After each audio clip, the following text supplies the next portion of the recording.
Hello everyone, welcome to the session.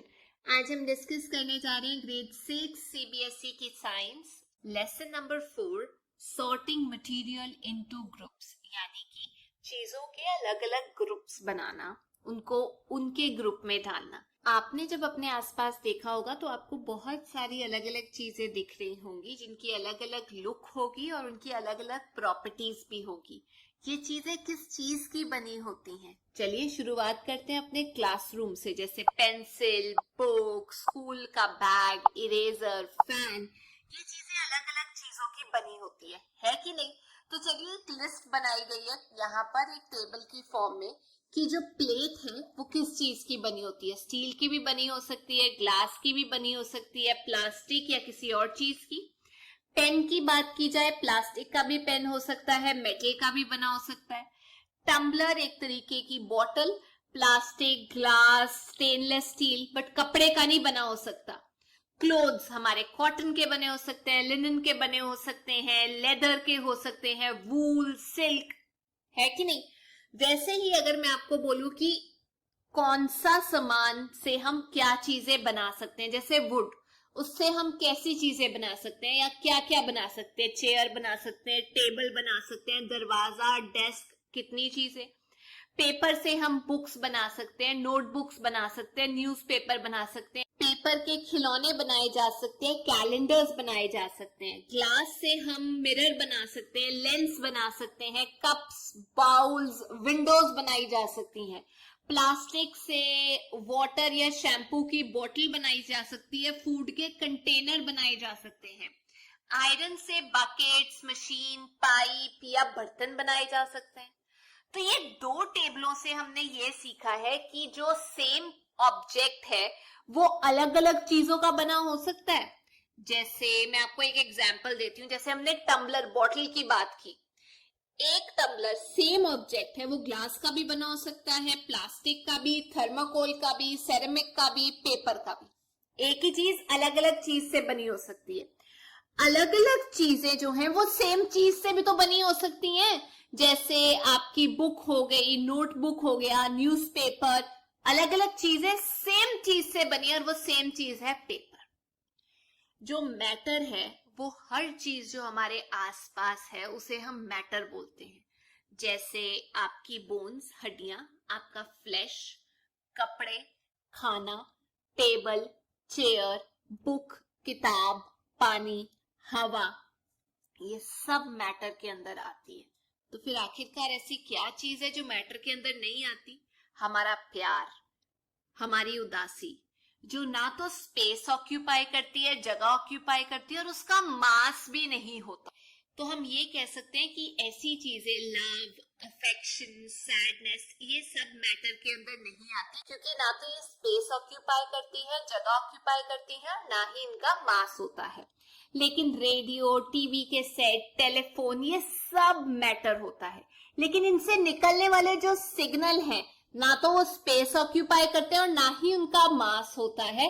इसीलिए हम ये बोल सकते हैं कि वो चीजें, हम नहीं कहते कि वो मैटर होती हैं। अब मैटर क्या है? हमारे आसपास जो चीजें हैं वो मैटर है। अगर आप आयरन का एक छोटा सा पीस लें, वो भी मैटर है। अगर उसको छोटे छोटे हिस्सों में तोड़ दें तो वो भी मैटर है। हालांकि छोटे छोटे हिस्से में आ गया और उसका सबसे छोटा हिस्सा जिसका वो बना होता है, जैसे हमारी बॉडी सेल की बनी होती है, ये चीजें एटम की बनी होती है। एटम इकट्ठे होके मॉलिक्यूल्स बनाते हैं। जैसे हमारे सेल्स इकट्ठे होके टिश्यू बनाते हैं, टिश्यूज इकट्ठे होके ऑर्गन बनाते हैं, ऑर्गन इकट्ठे होके बॉडी बनाते हैं। कोई और चीज एटम की बनी होती है, एटम इकट्ठे होते हैं, मॉलिक्यूल्स बनाते हैं। तो अब आपको पता चल गया, एटम सबसे छोटा हिस्सा होता है। मैटर वो चीज है, कोई भी चीज जिसका मास होता है और जो जगह घेरती है, कहने का मतलब उसका वॉल्यूम होता है। जो भी हमारे आसपास सामान है जो स्पेस ऑक्यूपाई करता है और उसका मास होता है, उसे हम मैटर बोलते हैं। अब प्रॉपर्टीज क्या होती हैं मटेरियल की? क्या आपने कभी सोचा है कि जो टम्बलर, जो बोतल आप इस्तेमाल करते हैं, वो कभी कपड़े की क्यों नहीं बनी हो सकती? अभी हमने एक टेबल में पढ़ा कि जो कपड़ा है उसमें लिक्विड थोड़ी स्टोर किया जा सकता है, तो वो उसी चीज की बनी रहेगी ना, जैसे ग्लास, प्लास्टिक, मेटल या कोई ऐसी चीज जो पानी को होल्ड कर सके, पकड़ सके। तो ये तो अकल की बात नहीं ना हुई कि आप पेपर के किचन के अंदर बर्तन बना रहे हो, पेपर की आप बॉटल बना रहे हो। तो हर चीज उसकी यूज के हिसाब से प्रॉपर्टीज देख के बनाई जाती हैं। तो चलिए कुछ प्रॉपर्टीज होती हैं चीजों की जिसे हम डिस्कस करते हैं। सबसे पहले चीजों की अपीयरेंस, की वो दिखती कैसे। काफी चीजें जो हैं वो एक दूसरे से अलग दिखती हैं। अगर पेपर की बात की जाए, वो कपड़े से अलग दिखता है। लकड़ी जो है वो आयरन से अलग दिखती है। आयरन जो है वो गोल्ड और सिल्वर से अलग दिखता है। तो मटेरियल को हम क्लासिफाई कर सकते हैं उनकी अपीयरेंस के हिसाब से कि वो कैसे दिखते हैं। उसको हम अपीयरेंस के हिसाब से जब क्लासिफाई करते हैं तो हम ये कह सकते हैं दिखने में, अरे उस चीज में शाइन है, इस चीज में शाइन नहीं है। तो वो जो शाइन होता है उसे हम बोलते हैं लस्टर। एक चम्मच अगर आप उठाओगे तो वो शाइन करेगा, लेकिन जब आप लकड़ी का एक हिस्सा उठाओगे तो वो शाइन नहीं करेगा। सिल्क का जो कपड़ा है वो शाइन करेगा, जो वूलन कपड़े हैं वो शाइन नहीं करेंगे। सिल्क के अंदर ज्यादा शाइन होता है वूल के अंदर कंपैरिजन किया जाए तो इससे हमें ये प्रूव होता है कि आप अलग अलग चीजें लेते हैं। मान लीजिए पेपर ले लिया, एक गत्ता ले लिया, लक्कड़ ले ली, कॉपर की वायर ले ली, एल्युमिनियम फॉयल ले लिया, चौक ले लो, स्टील प्लेट ले लो। अगर इन्हें अलग करना पड़े कि कौन सा चीज जो है वो शाइन करती है, जिसका सरफेस शाइनिंग है, और कौन सी शाइन नहीं करती, अलग करना पड़े, तो आपको समझ आ जाएगा कि जो कॉपर वायर है, एल्युमिनियम की फॉयल जिसमें रोटी लपेटी जाती है, स्टील की प्लेट, ये लस्ट्रस है, इनके अंदर शाइन होती है। लेकिन चीजें जैसे पेपर, हमारा कार्डबोर्ड, गत्ता, चौक, लक्कड़, ये नॉन लस्ट्रस है, इनके अंदर शाइन नहीं होती। लेकिन अगर आयरन रॉड जिसके ऊपर शाइन नहीं है, अगर आप उसको सैंड पेपर के साथ ऐसे खुरचोगे ऊपर वाली लेयर को, तो आपको दिखाई देगा कि उसके अंदर शाइन आ गई है। काफी चीजें जब हवा के संपर्क में आती हैं तो अपनी शाइन खो देती है। काफी ऐसी ज्वेलरी होती है जिसे बोला जाता है इसको पानी में मत ज्यादा रखना वरना इसकी शाइन चली जाएगी। होता है कि नहीं, वो नॉन लस्ट्रस बन जाती है। अब बात करते हैं दूसरा फीचर जिसे हम कहते हैं टेक्सचर। टच करके आपको कैसा महसूस होता है। जैसे मेटल जिसको आप टच करते हो, उसको टच करके आपको सख्त लगता है, स्मूथ भी लगता है थोड़ा थोड़ा सरफेस। लकड़ी को टच करते हो तो आपको स्मूथ लगता है, कई बार रफ भी लगता है। जब लकड़ अभी मतलब पेड़ पे ही होती है तो आपको रफ लगता है। तो सॉफ्ट मटेरियल जो होता है उसको पिचकाया जा सकता है, उसको स्क्रैच किया जा सकता है। हार्ड मटेरियल को दबाना मुश्किल होता है। जैसे मैं आपको एग्जांपल दूं, एल्युमिनियम शीट, एक पत्थर हो गया, आयरन हो गया, गोल्ड हो गया, सिल्वर हो गया, ये सब सख्त होते हैं यानी कि हार्ड होते हैं। तो टेक्सचर का पता चलता है हम लोगों को जब हम किसी चीज को छूते हैं। आप जैसे आप खुद ही चेक कर लीजिए, अगर आप सिल्क का कपड़ा लेते हैं, वुलन स्पॉन्ज लेते हैं, सिंपल स्पॉन्ज लेते हैं, वुलन कपड़ा लेते हैं, कॉटन लेते हैं, सैंड पेपर लेते हैं, और आंखें बंद करके अगर उसे टच करते हैं, उसका टेक्सचर पता लगाने की कोशिश करते हैं, तो आपको ये पता चलेगा कि जो सिल्क का कपड़ा है, कॉटन की स्पॉन्ज है, ये सॉफ्ट है टच करने पे। लेकिन जो सैंड पेपर है या वुडन स्पून है, चम्मच है, वुडन क्लॉथ है, वो थोड़ा सा हार्ड होता है। क्लियर हो गया। अब हम डिस्कस करते हैं सॉल्यूबल एंड इनसॉल्यूबल। सॉल्यूबल मतलब जो घुल जाता है, इनसॉल्यूबल जो नहीं घुलता। अब आप एक कंटेनर ले लो, ग्लास ले लो, पानी ले लो, शुगर ले लो, सॉल्ट ले लो, चॉक पाउडर ले लो, सैंड ले लो। सॉडस्ट मतलब वो जब लकड़ी का काम होता है तो उससे जो छोटे छोटे चूरे निकलते हैं उसको सॉडस्ट बोला जाता है। और एक स्टिरर ले लो आप घोलने के लिए। तो आपने क्या करना है, सबसे पहले एक ग्लास के अंदर आप पानी ले लो, ठीक है, और उसके अंदर पानी के अंदर आपने थोड़ा सा चीनी घोलना है। पहले ग्लास के अंदर, दूसरे वाले के अंदर नमक घोलना है, तीसरे वाले के अंदर कोई और चीज, और घोल के उसे अच्छे से घुमा दोगे। उसके बाद ये टेबल ध्यान से देखना, आपको दिखाई देगा कि जो सॉल्ट है, नमक है, वो पानी में घुल के गायब हो जाएगा, शुगर भी गायब हो जाएगी, जो सैंड है, मिट्टी, वो गायब नहीं होगी, चॉक पाउडर भी गायब नहीं होगा, सॉ डस्ट जो लकड़ का काम करते हुए सामान निकलता है वो भी गायब नहीं होगा पानी के अंदर, मिल्क भी गायब नहीं होगा। तो कुछ चीजें हैं जो पानी के अंदर घुल जाती हैं, उन्हें हम सॉल्युबल चीजें बोलते हैं। जो पानी के अंदर नहीं घुलती और काफी देर लगाती है, अगर घुमाते रहो फिर भी नहीं घुलती, उसे हम इनसॉल्युबल बोलते हैं। देखिए, पानी एक बहुत इंपॉर्टेंट रोल प्ले करता है हमारी बॉडी के अंदर, क्योंकि हमारी बॉडी का काफी जो पार्ट है वो पानी से बना हुआ है। पानी काफी मात्रा में होता है हमारी बॉडी में और ये मदद करता है इंपॉर्टेंट चीजों को डिसॉल्व करने में, एब्जॉर्ब करने में। तो अब हमने देखा सॉलिड और लिक्विड को जब हम घोलते हैं तो कुछ चीजें जो हैं वो सॉल्युबल होती हैं, मिल जाती है, कुछ होती हैं इनसॉल्युबल। लेकिन तब क्या होगा जब लिक्विड लिक्विड में मिल जाता है, जो लिक्विड लिक्विड में नहीं मिलता उसे क्या बोलते हैं? देखिए, जब आप लिक्विड को लिक्विड में मिलाते हैं उसे हम बोलते हैं मिसेबल लिक्विड, जो घुल जाता है। जो लिक्विड एक दूसरे में नहीं घुलता उसे हम बोलते हैं इमिसेबल लिक्विड। मिसेबल नहीं है वो। जैसे मैं आपको एग्जांपल दूं, आप पानी ले लीजिए और यहाँ पर आपको टेबल में दिखाई दे जाएंगी कुछ चीजें, जैसे उसके अंदर अगर आप विनेगर, सिरका घोलेंगे, मिक्स हो जाएगा, मिसेबल हो गया। लेमन जूस मिक्स हो जाएगा, मिसेबल हो गया। मस्टर्ड ऑयल, उसकी एक परत आ जाएगी, वो घुलेगा नहीं, तो doesn't mix, immiscible. Coconut oil doesn't mix, immiscible. Kerosene, वो भी नहीं घुलता, एक परत आ जाती है तो हम कह सकते हैं इमिसेबल हो गया, एक सेपरेट लेयर बन जाती है इसकी।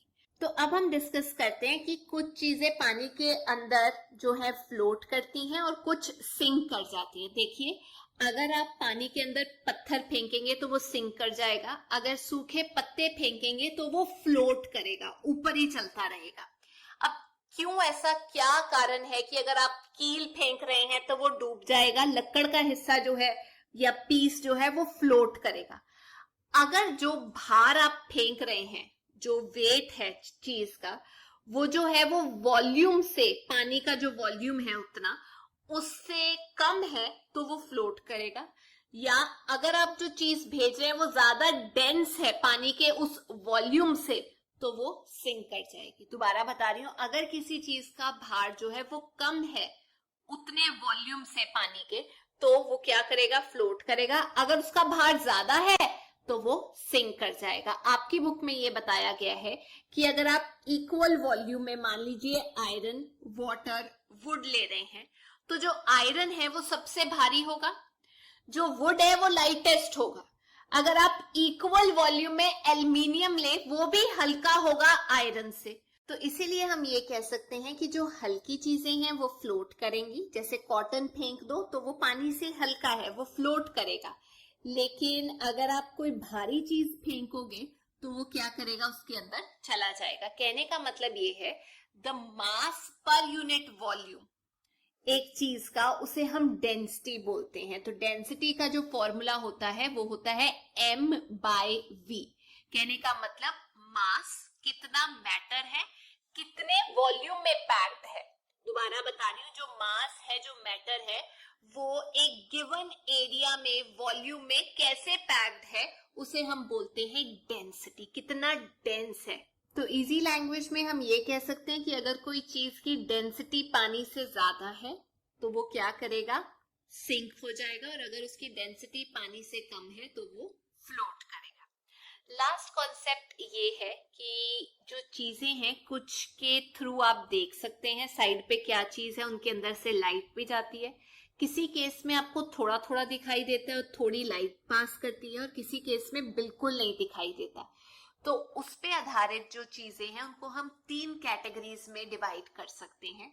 सबसे पहला होता है ट्रांसपेरेंट, दूसरा ट्रांसलूसेंट और तीसरा ओपेक।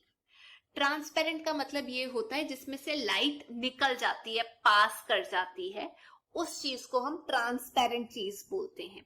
तो ऐसी चीजें जिनके थ्रू आप दूसरी चीजें देख सकते हैं उनको हम ट्रांसपेरेंट चीजें बोलते हैं, जैसे ग्लास हो गया, पानी हो गया, हवा हो गई। दूसरे नंबर पे आ जाता है ट्रांसलूसेंट, जिसमें से लाइट जो है वो कुछ हद तक पास करती है और जो दूसरी चीज है वो आपको क्लियरली नहीं दिखाई देती, जैसे कि फ्रॉस्टेड ग्लास जो विंडोज पे इस्तेमाल किया जाता है, आप इमेज में देख सकते हैं, उसे हम बोलते हैं ट्रांसलूसेंट। ओपेक का मतलब ना तो लाइट पास करती है, ना ही आपको दिखाई देता है दूसरी साइड पे क्या चीज है। ऐसे ऑब्जेक्ट को, ऐसी चीज को हम बोलते हैं ओपेक। जैसे लकड़ी का जो बॉक्स होता है, कप हो गया, बॉटल हो गई, मेटल का कोई चीज हो गया, सेब हो गया, फ्रूट हो गया, उसके जरिए भी आप नहीं देख सकते दूसरे एंड पे क्या है। तो 3 कैटेगरीज आपको क्लियर हो गई हैं। लेकिन एक लास्ट एग्जाम्पल आपकी बुक में बहुत मजेदार दिया है कि अगर आप एक शीट पकड़ते हैं और लाइट के आगे रखते हैं तो आपको लाइट नहीं दिखाई देगी। होता है दूसरी साइड पे जो चीज है वो आपको नहीं दिखाई देगा। अगर आप ग्लास पकड़ते हैं तो आपको दिखाई देगा, लाइट भी पास करती है और साथ में जो दूसरी साइड पे चीज है वो भी दिखाई देगी। लेकिन अगर आप उस शीट के ऊपर थोड़ा सा ऑयल गिरा देंगे तो फिर आप बल्ब की तरफ उसे करेंगे, आपको कुछ हद तक बल्ब जो है वो दिखाई देगा, थोड़ी सी लाइट पास करेगी। उसे हम ये बोल सकते हैं कि वो ट्रांसलूसेंट पेपर बन गया जब हमने उसके ऊपर थोड़ा सा ऑयल की बूंदे गेर दी। तो 3 चीजें आ गई, ग्लास जो है वो ट्रांसपेरेंट हो गया, पेपर कुछ भी नहीं दिखाई दे रहा था वो बन गया हम लोगों का ओपेक, और जब ऑयल गिराया पेपर के ऊपर तो थोड़ा चीज दिखाई दे रही थी, वो हमारे पास आ जाता है ट्रांसलूसेंट।